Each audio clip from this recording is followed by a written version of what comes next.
Hey guys, today I'm going to do a second part to my cost of living video that I did a week or so ago. A couple of you got in touch and I really appreciate comments asking about what my predictions were and what we can do collectively about the cost of living crisis. So first off, I wanted to just mention a couple of things, sort of corrections to the other video. When I talked about the '08 crash, I talked about it starting with micro loans and small high interest loans given to very, very low income people. I didn't, however, mention the subprime mortgage market and the selling on of what turned out to be bad debts, which is obviously what was the huge catalyst we took behind the financial crash. I still think the parallel is however relevant, and I'm going to talk a little bit about it in a minute.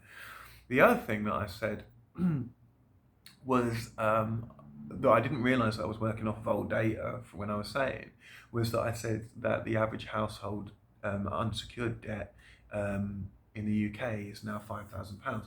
That was pre-pandemic. I looked it up before doing this video, and it's actually gone up in 3 years by 30%. It's staggering. It's gone up to £11,000 average household unsecured debt. That is absolutely huge, and that's going to be key to what I think we could potentially do in response to the cost of living crisis. So first of all, I wanted to talk about the Tory candidates for Prime Minister, and in what I think is going to happen there. Now, obviously, all the polling is saying that Liz Truss is going to win. I just saw, I forgot the name of the MP now, but there was an MP this morning that switched sides from Rishi to Liz, and it certainly feels like the writing is on the wall. Rishi has got increasingly more desperate. He's moved increasingly to the right, making more and more sort of desperate pledges to the Tory party, to the Tory party membership, to their base, and that's why it's the debate is starting to look very, very strange with the backdrop of what's going on. For Liz Truss's part, it feels like she doesn't need to do anything but just hang on. I can't speak to which one of those is going to get in because I've got no finger on the pulse of the Tory membership. I have no idea what the Tory membership think of either Liz Truss or Rishi Sunak. But if we work on the basis of the polls, because Liz Truss has an absolutely massive lead, people are saying that Liz Truss will do immeasurable damage to the country. I don't know if that's true. Not because I think that Liz Truss is a good politician, but what I think she has demonstrated is that she will literally say absolutely anything to get into power. So she famously was a Lib Dem. She famously was a Republican.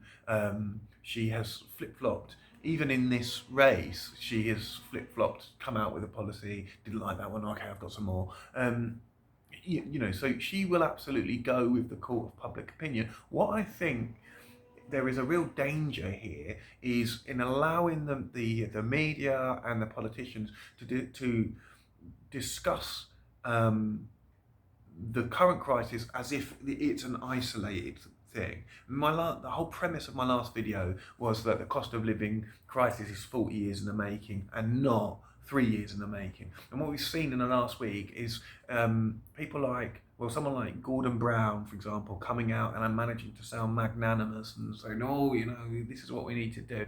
Well, but not acknowledging that Gordon Brown played a massive part in the current crisis. Gordon Brown, when he was Prime Minister, continued the privatisation of infrastructure, sold off our gold reserves, raided the pensions, sold off the North Sea oil. He actually started welfare reform, bringing in ESA, which did immeasurable damage to lots and lots of people.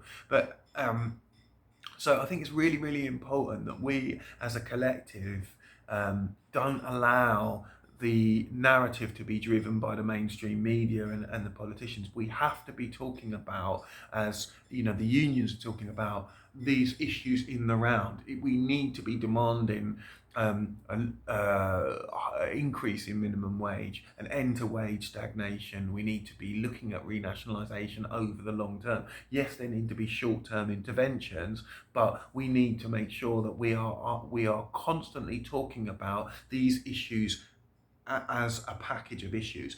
Housing, for example, housing costs are rising all the time, is a massive driver to the cost of living crisis, and yet it's taken a backseat to these energy hikes, which is understandable in the moment, but most people have seen their housing costs rise year on year on year on year on year. So that's still an urgent problem, right?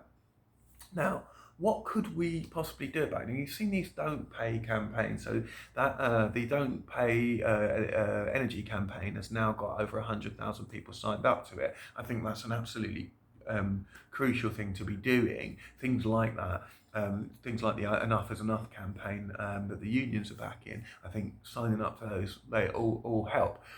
There is one area, and it's the area of unsecured debt that hasn't been explored, however.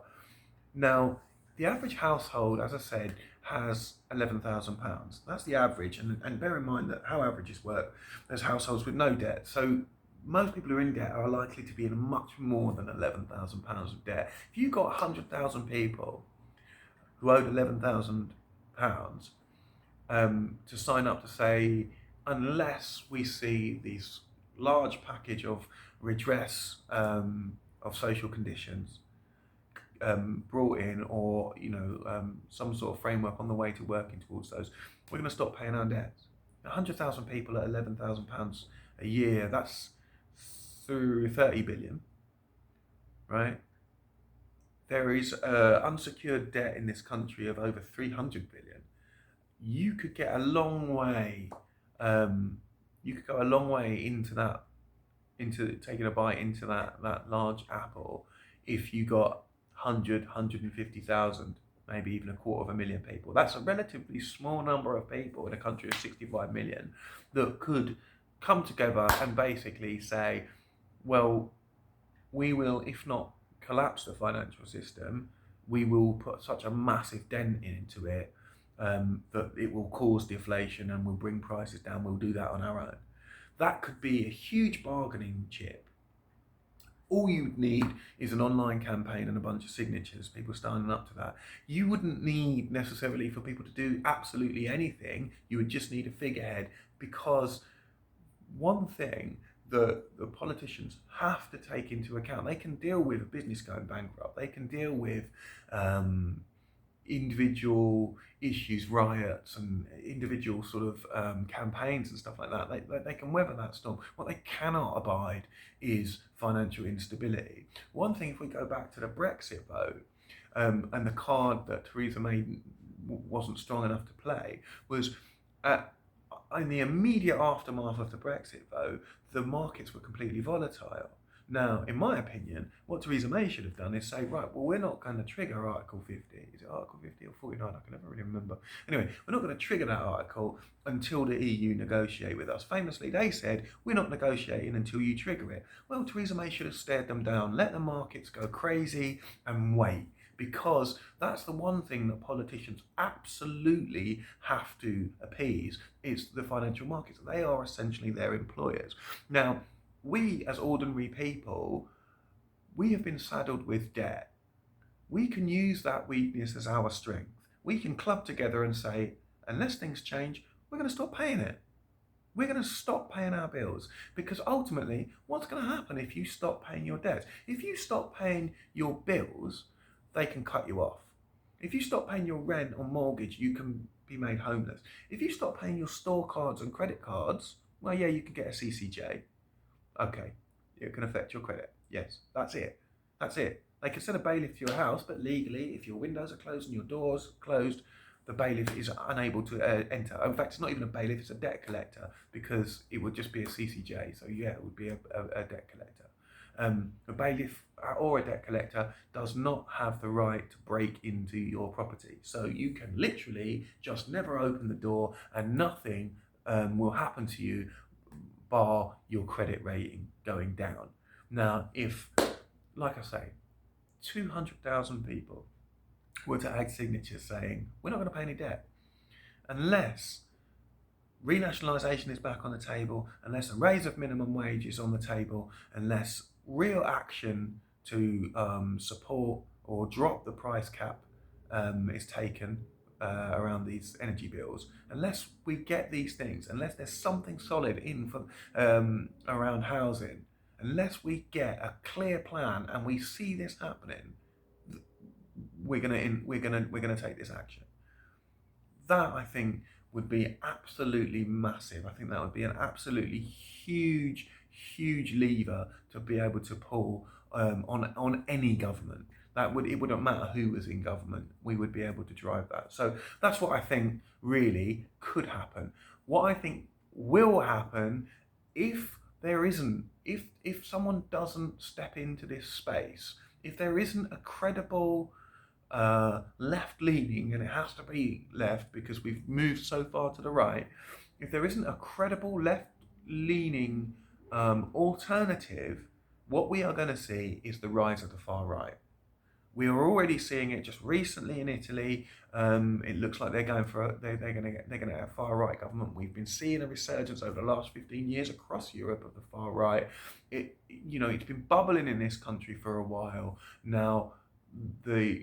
We're going to go into a period of economic turmoil, and historically, what happens in a period of economic turmoil is someone from the far right appears and begins to blame people. Who are they going to blame? They're going to blame immigrants and dinghies. They're going to blame benefit scroungers. They're going to blame whoever they're going to blame, whoever it happens to be, trans people, whoever it happens to be. They're going to point the finger and say, it's those people. We've already seen a sniff of it in the Tory leadership campaign. There's been little mentions of people on benefits and things like that. There's been little mentions of immigration and that type of thing. If there isn't a credible alternative, there will be someone from the right will come in and fill that vacuum. So I think that Liz Truss will be a completely ineffectual Prime Minister. I think she'll ride it out as long as she can because she's basically in it for herself. And I think that Keir Starmer may or may not get in after that. But these next 2 years are going to be crucial. If there isn't a credible alternative to the status quo, I suspect we will see the rise of someone on the right of even Liz Truss. Anyway, that's what I think. Let me know your comments. I really appreciate everybody that commented, and I will get back at you very soon. All right, take care.